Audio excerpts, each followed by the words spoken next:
Shalom, selamat pagi saudara yang dikasihi Tuhan. Kembali lagi bersama Firman Fajar edisi 24 November 2020. Firman Tuhan pagi hari ini diambil dari Yehezkiel 29 ayat 9b dan ayat yang ke-10. Demikian firman Tuhan. Oleh karena engkau berkata, Sungai Nil aku punya, aku yang membuatnya, maka sungguh aku menjadi lawanmu dan lawan anak-anak sungaimu, dan aku akan membuat tanah Mesir menjadi reruntuhan dan menjadi sunyi sepi, mulai dari Migdol sampai Siene, bahkan sampai perbatasan tanah Ethiopia. Banteng ini membunuhku, teriak Jose Cubero, salah satu matador Spanyol yang paling hebat, sebelum ia kehilangan kesadarannya dan mati.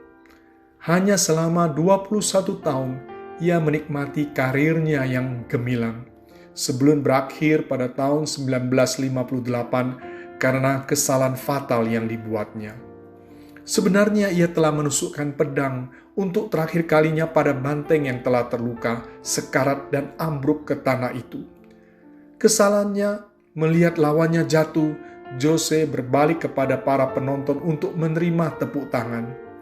Banteng yang dikiranya mati itu ternyata masih hidup, bangkit, lalu dengan sisa-sisa tenaganya, ia berlari menerjang ke arah matador yang sedang terbuai oleh sorakan dan tepuk tangan penonton. Akhirnya, tanduk banteng yang lancip itu menembus punggung dan jantungnya. Jangan karena kita merasa telah berada di puncak, sambutan meriah menyanjung nama kita, lalu tanpa kita sadari kesombongan menyeruduk dan menikam dari belakang. Nubuatan melawan Mesir pada pembacaan hari ini berbicara mengenai topik yang sama, yaitu kesombongan. Mesir mengklaim bahwa dialah yang mempunyai sungai Nil. Lebih parah lagi, ia mengaku bahwa ia juga yang membuatnya.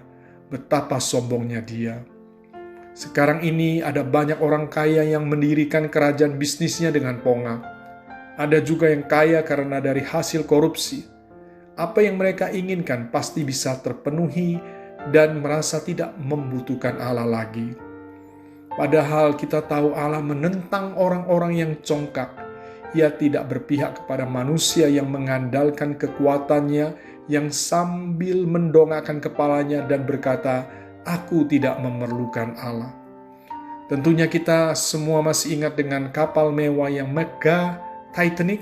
Di tengah-tengah kekaguman manusia, seseorang berceloteh bahwa kapal itu tidak bisa tenggelam. Bahkan Allah sendiri tidak dapat menenggelamkannya. Apa yang terjadi kemudian dalam pelayaran perdananya?